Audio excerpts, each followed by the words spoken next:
I think a lot of people have undiagnosed IBS and IBD, and we just accept these things that shouldn't be accepted at all. Why do you think we're doing that? I think when 65% of all calories consumed in the US are coming in the form of ultra processed foods, and we've kind of accepted such a low metabolic baseline, we don't even know what real food is. We don't even know what it feels like to actually feel good, right? Like I accepted this super low because I didn't know to have that contrast point of what does it mean to feel really good. So I think so many Americans are in this metabolic rut that until we actually allow them to eat real foods and they can see this other path that's possible, they don't understand the potential and what they're missing out on. So it sounds like you guys are really tackling something. You're taking on a much larger animal, which to me is not the food industry. It's the government and the pushing on the media outlets of having cereal for dinner, you know, just from the, a almost billionaire saying, you guys should just have cereal for dinner. That is... I don't know if you saw that was the Kellogg CEO or the individual, one of the guys that owns one of the major cereal companies went on and said, you guys should just have cereal for dinner then. I mean, we know there's poison in it. We understand the dyes in the food are causing a lot of these neurological disorders that children are then put on a massive amount of pharmaceutical intervention for. Furthermore, if you didn't get healthy, think about over your lifetime, how much money you would be worth to a pharmaceutical company. Totally. Literally millions of dollars. But banana I'm a levels. great customer. You're a fantastic customer.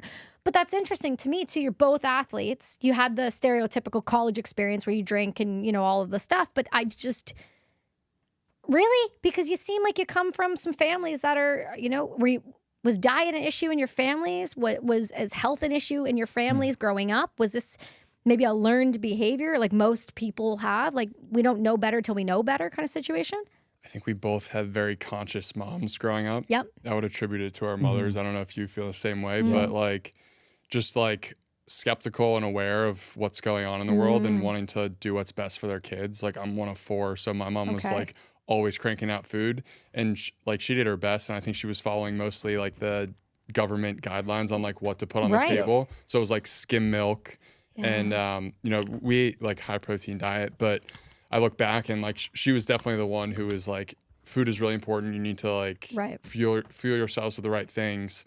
And even if she was making some choices that looking back now, I'm like, Mom, you shouldn't have been doing skim milk. Come on, let's go. Yeah, but it's part of the whole conversation, which is this is information that's being pushed out there by special interest groups or corporate interests that eventually leak into government, which I think a lot of people think that those two things are very separated. But as soon as you have money to start to put behind creating influence and driving an agenda, it's very easy to capture people who are in power and who have significant amounts of sway when it comes to creating legislation around what you should be eating, what you shouldn't be eating. Right. In the 1970s was when the U.S. government put their guidelines out, and that was the first time ever a government had recommended what people should and shouldn't eat.